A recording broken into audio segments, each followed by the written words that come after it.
하나님과 친밀한 동행을 꿈꾸는 출애굽기 40일 묵상 34일차 묵상을 시작하겠습니다. 오늘은 출애굽기 34장 말씀을 함께 읽고 묵상을 이어가겠습니다.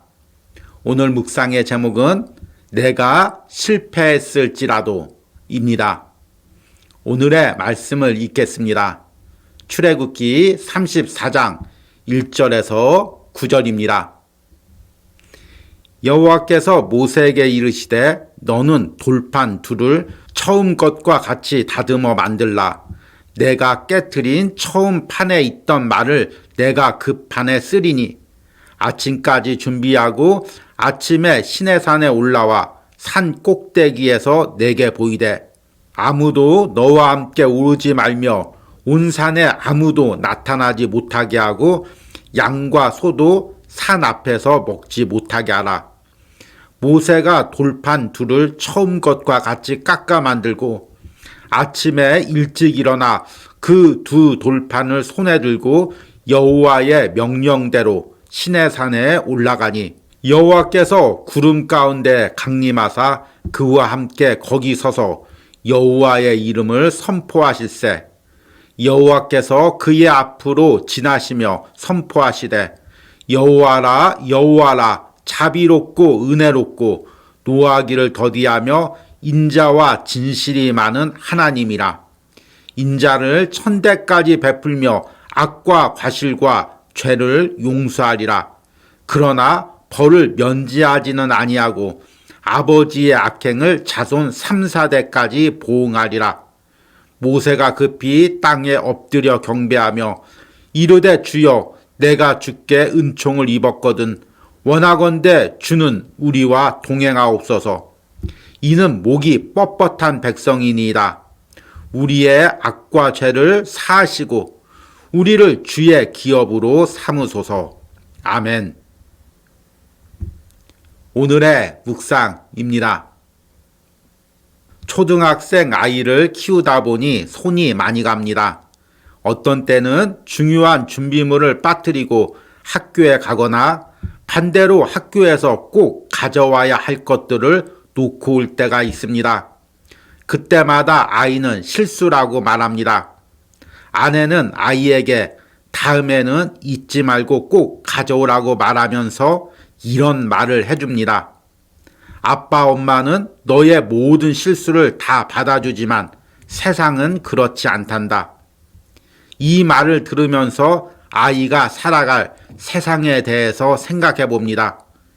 세상은 우리의 실수와 실패에 대해 아주 냉정합니다.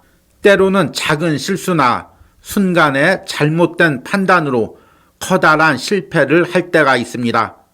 그럼에도 그 실패에 대한 책임은 온전히 당사자가 져야 합니다. 그러나 우리 하나님은 다릅니다. 하나님은 우리가 실패했을지라도 그분 앞으로 나오면 언제나 용서해 주시고 손을 잡아 주십니다. 출애굽기는 하나님과 이스라엘 백성들의 동행의 역사를 기록하고 있습니다. 그러나 다른 한편으로는 출애굽기는 이스라엘 백성들의 실패의 역사입니다. 그들은 하나님의 놀라운 기적을 경험하면서도 매번 실패했습니다. 홍해 앞에서는 좌절하고 먹을 것과 마실 물이 없을 때마다 넘어지기를 반복했습니다. 무엇보다도 시내산에서 하나님이 주신 십계명을 받을 때는 금송아지를 만드는 결정적인 실수를 했습니다. 이 실수에 대한 결과는 진멸입니다. 하나님은 이스라엘 백성들의 죄로 인해 그들을 진멸하려 했습니다. 그러나 모세의 중보기도를 통해 다시금 그들을 용서해 주십니다. 그리고 모세가 깨뜨렸던 십계명을 다시 주십니다. 그들에게 다시 한번 하나님의 백성으로 살아갈 기회를 주신 것입니다. 십자가는 우리의 실패와 죄에 대한 하나님의 응답입니다. 어떤 실패와 죄에도 불구하고 십자가 앞에 그 실패와 죄를 가지고 나오면 용서해 주신다는 약속입니다. 우리는 매번 신앙생활에서 실패를 경험합니다. 그로 인해 낙심하고 좌절하기도 합니다. 그러나 그때마다 나의 실수와 실패를 인정하고 십자가 앞에 나오면 하나님은 용서하시고 다시 우리에게 기회를 주십니다. 그리고 다시금 나와 동행하십니다. 이것이 세상이 줄 수 없는 하나님의 용서와 회복입니다. 아멘. 오늘의 묵상 해석입니다. 오늘은 출애굽기 34장 말씀을 읽고 묵상을 나누었습니다.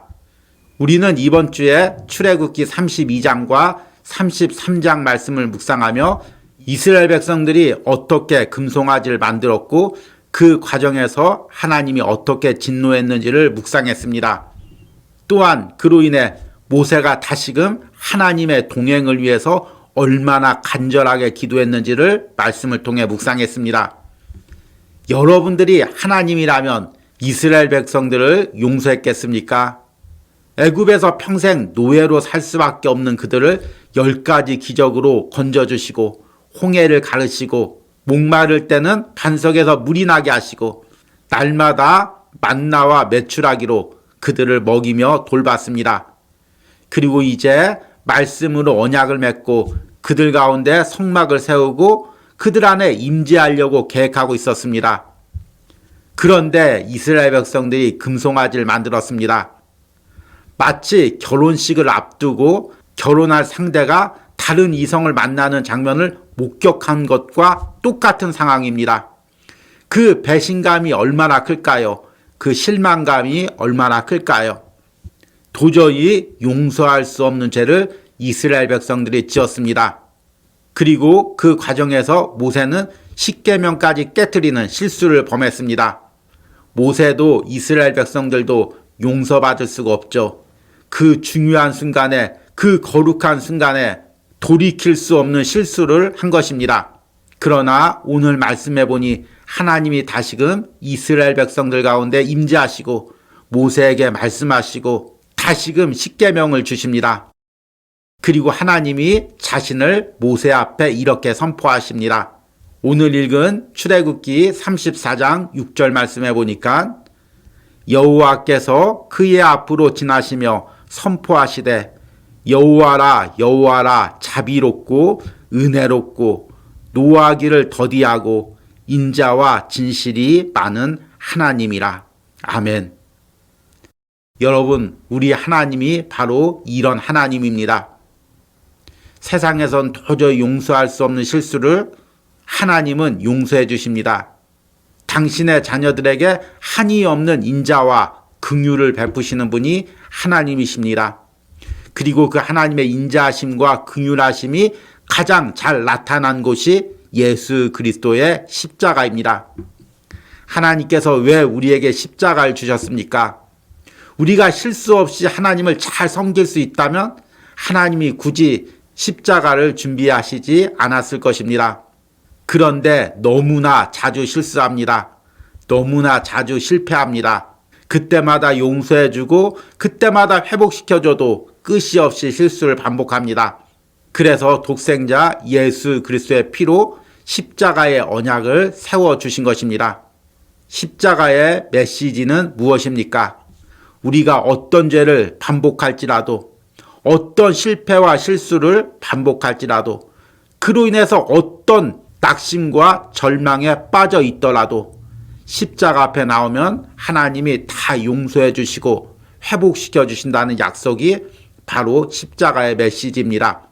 그래서 가장 귀한 예수 그리스도의 보혈을 흘리셔서 그 피로 우리 죄를 씻겨주시고 그 피로 우리의 실패와 실수를 용서해 주시고 계시는 것입니다. 그 십자가의 보혈의 능력이 지금도 내 삶에 있습니다. 여러분들 하나님 앞에서 어떤 실수를 했습니까? 어떤 실패를 했습니까? 어떤 돌이킬 수 없는 죄를 지었습니까?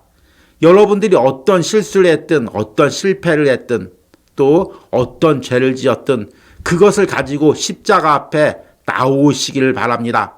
내가 십자가 앞에 나와서 나의 실수와 실패, 죄를 고백하기만 한다면 하나님께서는 다 용서해 주실 것입니다.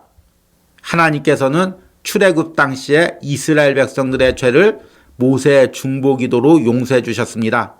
그런데 지금 모세보다 더 강력한 분이 하나님 우편에서 우리를 위하여 중보기도하고 있습니다.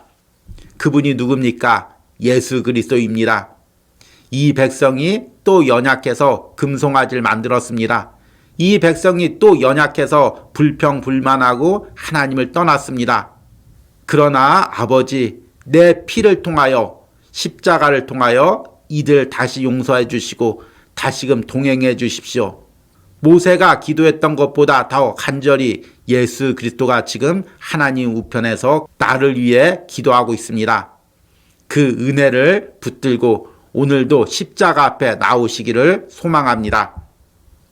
오늘의 적용과 기도입니다. 내가 신앙의 과정에서 실패하거나 넘어진 경험은 언제였습니까? 그때마다 하나님이 내게 어떤 은혜와 회복을 베풀어 주셨습니까? 내가 실패와 죄 가운데도 하나님을 떠나지 않고 끝까지 하나님을 붙들며 그분이 주시는 회복과 은혜를 누리게 해달라는 기도를 드리시기 바랍니다. 우리 함께 기도하겠습니다. 주님, 이스라엘 백성들이 금송아지를 만드는 돌이킬 수 없는 실수와 죄를 저질렀지만 오늘 하나님께서 모세 중보 기도를 통하여 다시금 그들에게 십계명을 주시며 다시금 그들과 동행하기로 약속하는 말씀을 보게 됩니다. 주님, 내가 어떤 실수를 했을지라도 또 그로 인해 어떤 실패를 경험했을지라도 모세처럼 지금도 하나님 우편에서 나를 위해 중보 기도하시는 예수 그리스도가 있음을 말씀을 통해 깨닫습니다. 주님, 나는 이렇게 실수를 반복할 수밖에 없는 연약한 죄인입니다. 계속해서 세상에서 죄를 반복하고 사는 연약한 존재입니다. 그러나 지금도 예수 그리스도의 십자가의 보혈이 나를 다시금 일으켜 세워 하나님과 동행하게 하는 은혜를 주시는 줄 믿습니다. 그 보혈의 은혜를 붙들고 다시금 하나님과 동행하기를 원합니다. 어떤 실수에도 불구하고 어떤 실패에도 불구하고 다시금 나를 받아주시는 그 하나님의 품으로 나오는 은혜가 있길 바랍니다. 이런 은혜를 오늘 출애굽기를 묵상하는 모든 심령들에게 베풀어 주시옵소서. 예수님의 이름으로 기도했습니다. 아멘.